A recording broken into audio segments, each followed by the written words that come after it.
Ça, ce sont des casques intelligents, et c'est complètement con. Aujourd'hui, on apprend comment un casque arrive sur le marché et pourquoi tout cela, sauf un, sont malhonnêtes. Voici Scully. Il a une caméra arrière et un affichage tête haute. Ouh. Je peux aussi voir mon parcours GPS, l'identité d'un appel entrant, Iron Man n'a qu'à bien se tenir. Pas étonnant que Scully ait fait 3961 précommandes à 1000 balles pièce. Levé 3,2 millions dans un crowdfunding record et 11 millions dans la Silicon Valley. Avec quoi ils ont livré que dalle et ont fait faillite. Il s'avère que Scully avait des frais de fonction. 6200 $ par mois pour l'appartement du PDG, le ménage pour le dit appartement, la bouffe pour le dit appartement, des factures de resto, parce que pourquoi manger dans le dit appartement, et le loyer pour un plus gros appartement.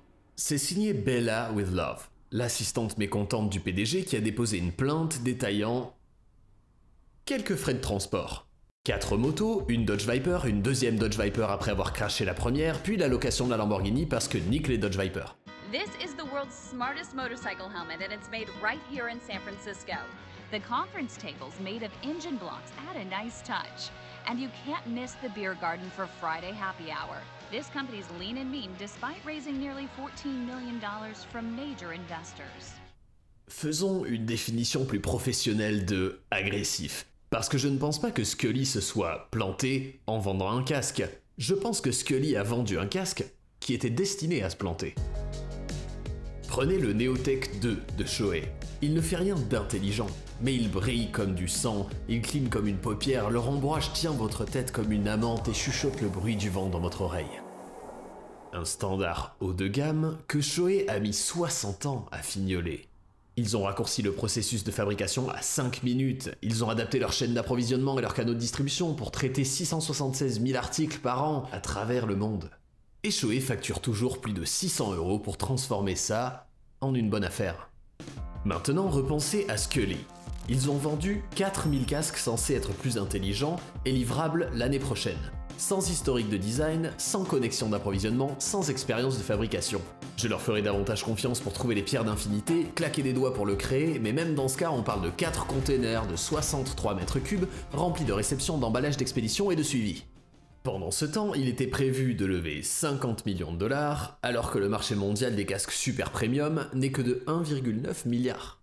En supposant un rapport prix-vente de 2 $ et une rétention de propriété de 50%, il faudrait qu'un casque sur 38 soit un Scully, avant même que le modèle commercial ne commence à avoir du sens. C'est du foutage de gueule, à moins qu'il n'ait votre argent. Ou le mien. J'ai acheté tous ces trucs pour que vous n'ayez pas à le faire, c'est pourquoi on doit remercier American Optical qui soutiennent cette vidéo. Leurs lunettes peuvent être faites sur commande avec des branches baïonnettes qui se glissent dans votre casque. La compatibilité avec les casques est la raison pour laquelle elles étaient le choix des pilotes de chasse, et des faux pilotes de chasse, depuis 1833. Les verres sont aussi faits sur commande avec du nylon Aeolite qui, je l'ai appris récemment, résiste aux impacts de projection sur autoroute. Ce sont mes lunettes de choix pour rouler au quotidien. C'est pour ça qu'on a accepté ce sponsor. Donc cliquez dans le lien en description et permettez à American Optical de continuer à nous aider. Newviz, quant à eux, propose un casque intelligent plus crédible en ne le fabriquant pas, le casque. En gros, vous achetez une batterie, avec un peu de Google Glass, une petite caméra et un peu d'adhésif. Aérodynamiquement, c'est comparable à un piano à queue. Et mon point de vue niveau commotion cérébrale, c'est que je préfère atterrir sur le pied gauche de Leon Edwards. Mais on doit remercier Newviz, car ils nous ont montré à quel point on n'a pas besoin d'un affichage tête haute.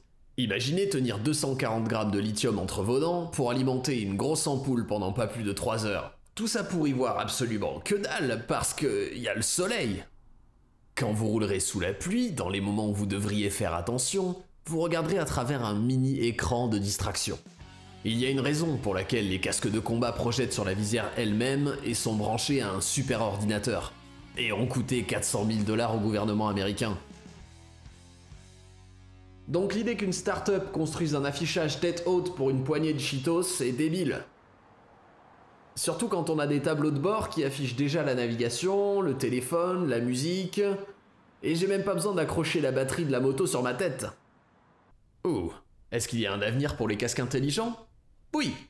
Demandez-vous simplement ce que les gens accrochent actuellement sur leur tête. Bluetooth, tout le temps. GoPro, tout le temps. Si on renonce au cosplay d'Iron Man, on peut vraiment se simplifier la vie avec Foresight. Ce casque navigue par une barre LED. Tournez à droite, police en face, tournez à gauche. Il me fournit des infos générées par l'utilisateur qui s'éclairent à la lumière du jour, s'assombrissent dans les tunnels et dérangent le moins possible. Il faut utiliser l'application cartographique de Foresight, mais j'ai vérifié le back-end et il est alimenté par Here Technologies. Comme Garmin, Ford, Jaguar, la navigation a fait ses preuves. On a aussi une caméra dans la mentonnière qui enregistre en boucle et en HD. Ça n'est pas stabilisé, ça n'est pas très joli, mais c'est toujours là au cas où quelque chose de cool se produise. Si vous n'avez jamais vu d'objectif ici, c'est parce que c'est une galère à concevoir.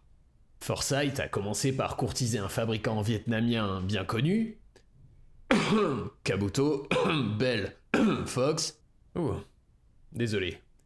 La raison de l'ajout d'une coque en carbone est que la mentonnière doit être suffisamment solide pour ancrer un module, qui est propriétaire et proprement incompressible.